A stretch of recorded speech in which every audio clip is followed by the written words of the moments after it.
هي الحلقات تحفظني بآيات من القرآن، هي الحلقات تملأني بحب المصطفى العدنان، هي الحلقات تحفظني بآيات من السلام علیکم ورحمۃ اللہ وبرکاتہ۔ بسم اللہ الرحمن الرحیم۔ آج ہم اپنے اصول فقہ کی 5ویں کلاس لے رہے ہیں۔ جیسے کہ ہم نے پچھلی کلاس میں کہا تھا کہ ہم ادلہ اربع پر گفتگو کریں گے، جن میں سے ہم نے پچھلی 2 کلاسوں میں قرآن، سنت اور اجماع پر گفتگو کی۔ اسی ضمن میں آج ہم ادلہ اربع سے چوتھی قسم قیاس کے اوپر گفتگو کریں گے۔ تو سب سے پہلے تو یہ دیکھا جائے کہ قیاس کو سب سے آخر میں بیان کیوں کیا گیا، سب سے آخر میں ادلہ اربع میں کیوں رکھا گیا۔ اس کی وجہ یہ ہے کہ قرآن، سنت اور جو اجماع ہیں وہ حجت شرعیہ اصل ہیں، اور جو قیاس ہوتا ہے وہ ان تینوں پر ہوتا ہے، یعنی ان تینوں میں سے کسی سے ایک دلیل پکڑتے ہوئے ہوتا ہے، ان تینوں میں سے کسی ایک پر قیاس ہوتا ہے مسئلے کا، جدید مسئلے کا۔ جو قیاس ہوتے ہیں وہ اس میں نئے مسائل ہوتے ہیں، اور قرآن سنت میں جو مسائل ہوتے ہیں ان پر اس کو قیاس کیا جاتا ہے، آنے والے مسائل کو۔ لفظ قیاس جو ہے یہ باب ضرب یضرب سے اجوف یائی کا مصدر ہے۔ اس کا معنی ہوتا ہے اندازہ کرنا، ایک چیز کو ایک چیز پہ برابر کرنا۔ اور فقہاء کرام نے جس کی تعریف بیان کی ہے وہ اس طرح ہے کہ تقدیر الفرع بالاصل بالحکم والعلت، کہ فرع کو اصل کے برابر کرنا ہے علت اور حکم میں۔ جب ہم نے تعریف جانی کہ فرع کو یعنی جو جدید جو نئے مسائل ہیں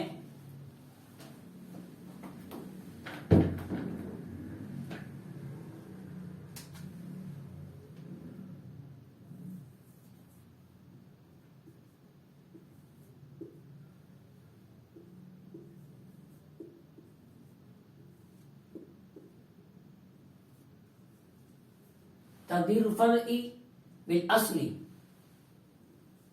فی الحکم والعلت،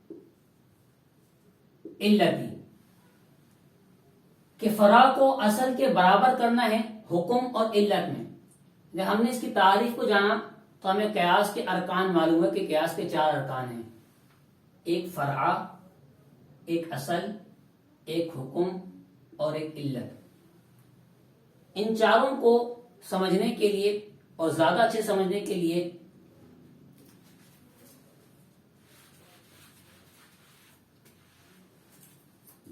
جو 4 اقسام جو ہم نے بتایا آپ کو، اصل، فرع، علت اور حکم، یہ ارکان جو بتائے، ان میں سے ایک ہے مقیس علیہ۔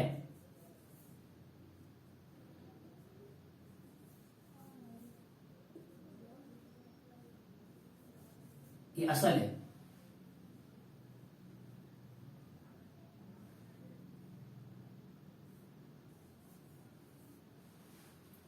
دوسرا رکن مقیس،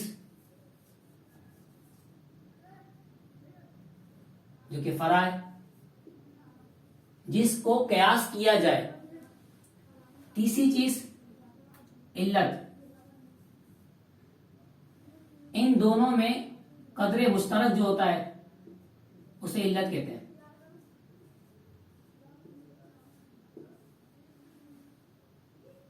اور چوتھی چیز حکم، وہ حکم قرآن، سنت یا اجماع سے ماخوذ ہوگا، کہ جس پہ جدید نئے مسئلے کو، نئے مسئلہ جو پیدا ہوا ہے، نوپید جو پیدا جو مسئلہ ہے اس کو قیاس کیا گیا ہوگا۔ اس کی مثال قرآن و احادیث میں ہمیں کافی مل جاتی ہیں۔ ان میں سے چند ایک مثال جس میں سے ہم یہ سمجھیں گے کہ مقیس علیہ کیا ہوتا ہے، مقیس کیا ہے، علت کیا ہے اور فرع کیا ہے۔ قیاس کے باب میں سب سے مشہور مثال دی جاتی ہے، اس پہ نشے کی دی جاتی ہے۔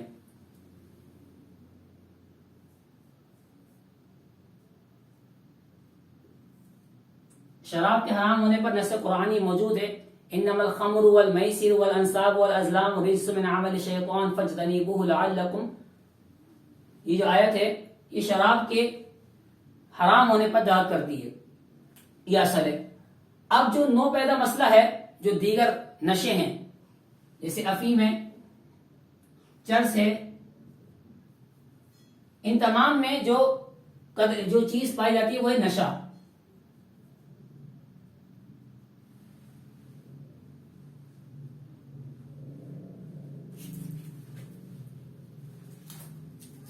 تو جو علت نکلی، اگر ہم چرس کو شراب پہ قیاس کرتے ہیں تو ہم معلوم ہے کہ چرس میں بھی کیا علت ہے؟ نشہ، اور شراب میں بھی کیا ہوتا ہے؟ نشہ. تو یہ ان دونوں میں قدر مشترک کیا ہے؟ نشہ، نشہ والا ہونا اس چیز کا. تو شراب کو قرآن نے حرام کیا، اور چرس کے اندر بھی جو شراب کے اندر علت تھی وہ چرس کے اندر بھی پائی گئی.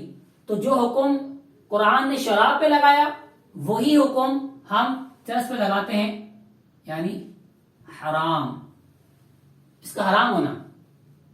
تو ہمیں معلوم ہو گیا کہ ہم نے جب فرع یعنی نو پیدا مسئلے کو اصل مقیس پر قیاس کیا تو ان کی علت ہم نے نکالی نشہ ہونا، اور حکم ہم نے قرآن سے ان دونوں میں لگا دیا حرام ہونا. یہ حرام قطعی ہوگا اور یہ حرام ظنی ہوگا. اس کی دوسری مثال نبی کریم صلی اللہ علیہ وسلم سے عضو مخصوصہ کے چھونے کے حوالے سے پوچھا گیا کہ اس کو چھونے سے وضو ٹوٹتا ہے کہ نہیں ٹوٹتا. اب نبی کریم صلی اللہ علیہ وسلم اس کا ڈائریکٹلی جواب عنایت فرما دیتے کہ نہیں ٹوٹتا، لیکن نبی کریم صلی اللہ علیہ وسلم نے ہمیں ایک اصول دیا.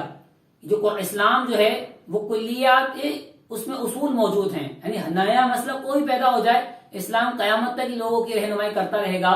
جب یہ مسئلہ پوچھا گیا کہ عضو مقصودہ کو چھونے سے وضو ٹوٹتا ہے کہ نہیں ٹوٹتا، تو حضور نے فرمایا کہ عضو مخصوصہ جو ہے وہ بدن کے مانند ہے.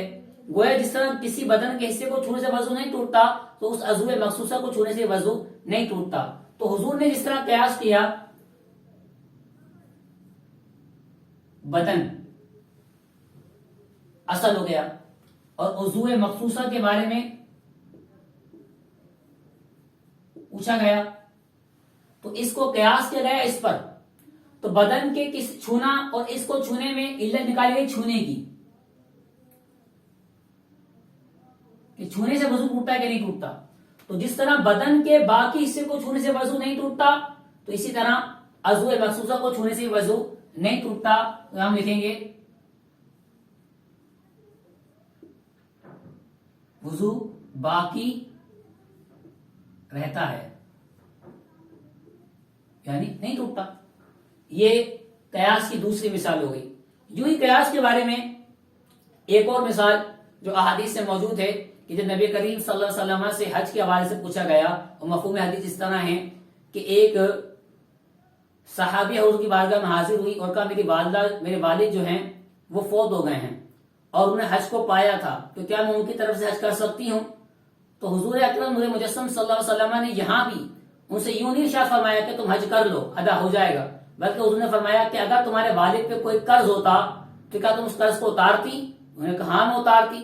پھر حضور نے فرمایا کہ جس طرح حقوق العباد سے زیادہ جو ہے حقوق اللہ بندے پر لازم آتے کہ اس کو ادا کیا جائے. اب دیکھیں نبی کریم نے کس طرح اس کو قیاس کیا اور یہ حکم سمجھایا ہمیں کہ اسلام میں جو اصول جو قواعد ہیں وہ قیامت تک کے لیے جدید مسئلے پیدا ہونے والوں کی رہنمائی کرنے والے ہیں. تو سوال کیا تھا حج کے بارے میں، تو حضور نے قیاس کس پر کیا؟ قرض کی مثال دی، اور جس کو قیاس کیا گیا وہ حج تھا. اور علت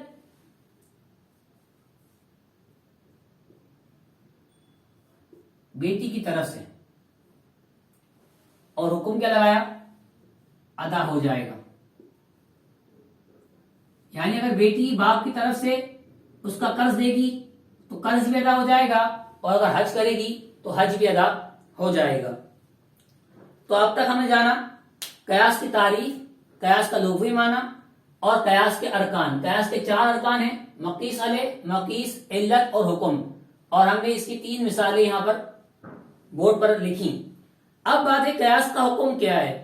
قیاس کا حکم یہ ہے کہ قرآن، سنت اور اجماع سے اگر کوئی مسئلہ نہیں مل رہا تو جو جدید مسئلہ پیدا ہوا ہے، جو نیا مسئلہ سامنے آیا ہے، ان کو قرآن، سنت یا اجماع پر قیاس کیا جائے، اور جو حکم معلوم ہو جائے اس پر عمل کرنا واجب ہوتا ہے. یہ قیاس ہے. اب پوچھیں قیاس حجت شرعیہ ہے؟ بالکل قیاس حجت شرعیہ ہے کہ یہ ادلہ اربعہ میں چوتھی دلیل ہے کہ جو مسئلہ اگر قرآن، سنت اور اجماع میں ہمیں نہیں مل رہا، ہماری عقل اس تک نہیں پہنچ پا رہی، تو ہم اس نئے مسئلے کو قرآن، سنت اور اجماع کی کسی آیت یا کسی حدیث یا صحابہ کے کسی اجماع پر قیاس کر لیں. دیکھیں اس کی دلیل کیا ہے کہ جب نبی کریم صلی اللہ علیہ وسلم نے حضرت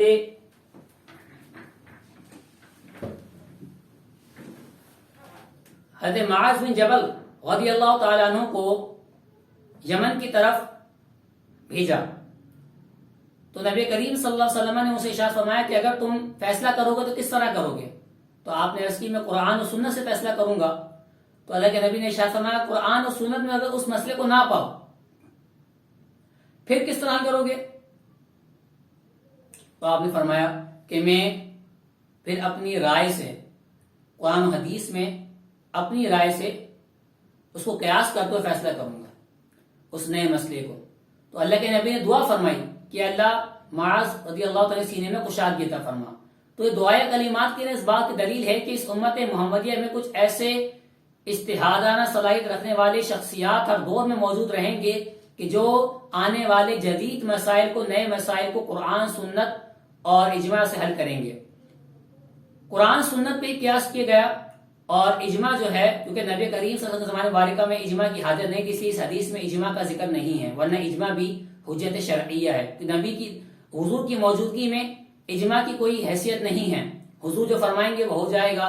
حضور کے زمانے کے بعد جب ہم نے اجماع کی تعریف کی تھی ہمیں وہاں پہ یہ کہا تھا کہ بعد وفات النبی جی حضور کے زمانے کے بعد جو صحابہ نے اجماع کیا وہ اجماع جو ہے حجت شرعیہ ہے. حضور کے زمانے میں احکام الہیہ جو ہے اللہ کے نبی کے توسل سے اس امت تک پہنچتے رہے تو اس لیے اس حضور کے زمانے میں اجماع کی ضرورت محسوس نہیں کی نہ تھی. لیکن حضور کے زمانے کے بعد جو ہے اجماع جو حجت شرعیہ ہے.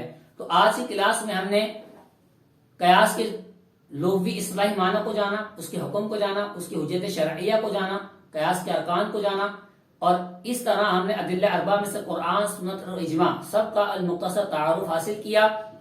اللہ تعالیٰ کی بارگاہ میں دعا ہے کہ اللہ تعالیٰ ہمیں اس کو سمجھنے اور سمجھانے کی اور اس پر عمل کرنے ہونے کی توفیق عطا فرمائے. انشاءاللہ آئندہ کلاس میں ہم عام اور خاص کی جو پہلی فصل ہے خود شاشی کی اس کے متعلق گفتگو کریں گے. السلام علیکم ورحمۃ اللہ وبرکاتہ.